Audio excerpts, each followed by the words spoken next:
In our Rebound Idaho series, we're helping connect you with the resources you need to navigate the COVID-19 pandemic. And of course, that includes answering your questions about unemployment benefits. That's right. Our newsroom has been getting calls from people saying they've seen an increase in their benefits being denied. Idaho News 6's Rebound reporter Natasha Williams sat down with the Idaho Department of Labor to find out why. Good morning, Matt and Kristen. I reached out to the Department of Labor after getting several of those emails, several of those calls, and even Facebook messages about this issue. So after some research and an interview with the director of the Department of Labor, I got some answers.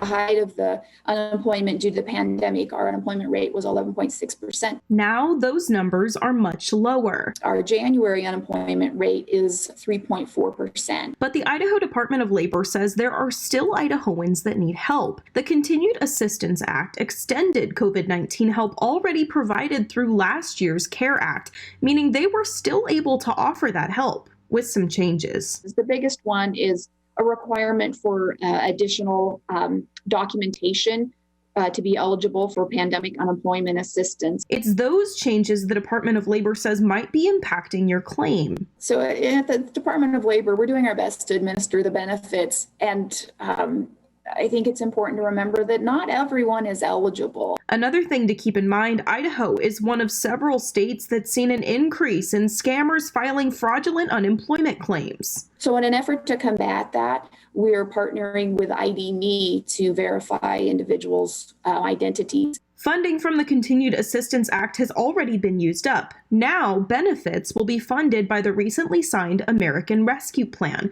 but the eligibility requirements will stay pretty much the same. As of yet, what we've seen with the America Rescue Plan Act, we have not seen significant changes from the changes that were made to the CARES Act through the Continuing Assistance Act. Natasha, such good information. It's so hard to be unemployed and be looking for all those answers, so that was so informative. When do the benefits from the American Rescue Plan actually go into effect? Exactly. It's definitely a difficult process. And in terms of those benefits, the way unemployment works is that you file for the previous week. So the American Rescue Plan, those benefits will take effect starting next week. From what I was hearing from the Department of Labor, because they are so similar, it doesn't look like there will be any lapse in coverage.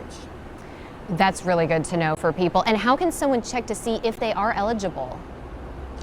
I mean, that's the big question, right? There's so many different factors, and because it is such a big question, I'm going to be actually taking a deeper dive into it tomorrow morning on Good Morning Idaho, so stay tuned.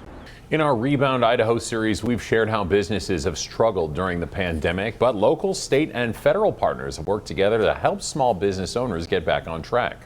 Yeah, in fact, the city of Boise made a big change, making part of 8th Street a pedestrian-only block. And as our Natasha Williams explains today in her Rebound report, the experiment seems to have worked. Now, Kristen, it's a little too early to deem it a complete success. However, the numbers really don't lie, and they show that the businesses here on 8th Street are well on their way to recovery.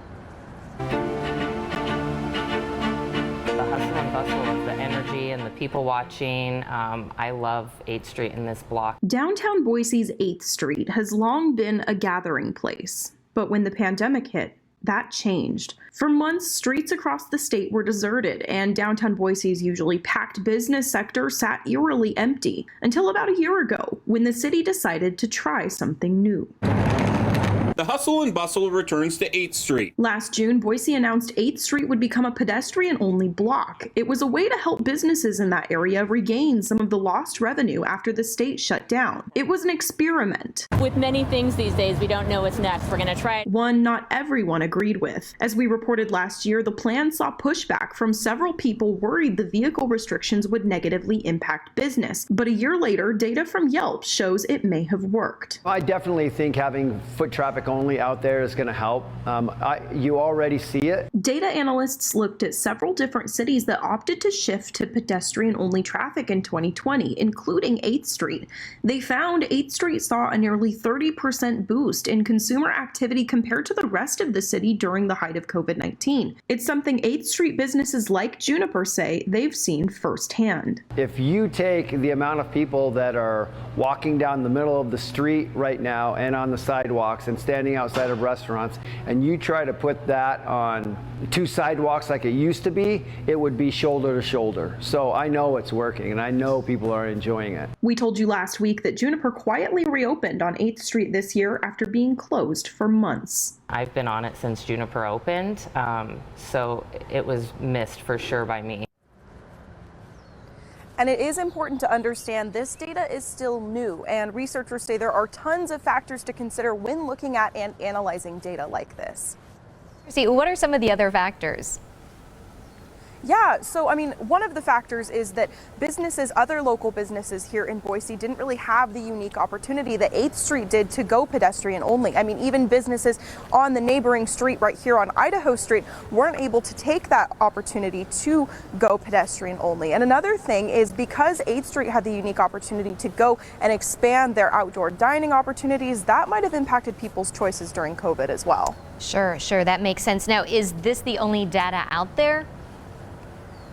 This is specifically to Boise. However, the researchers at the University of Portland, they took a look at how pedestrian and cyclist traffic impact local businesses, specifically restaurants across the country. They looked at 14 different cities and 6 different business sectors within those cities, and they found that pedestrian and cyclist traffic actually did boost sales and employment specifically for restaurants.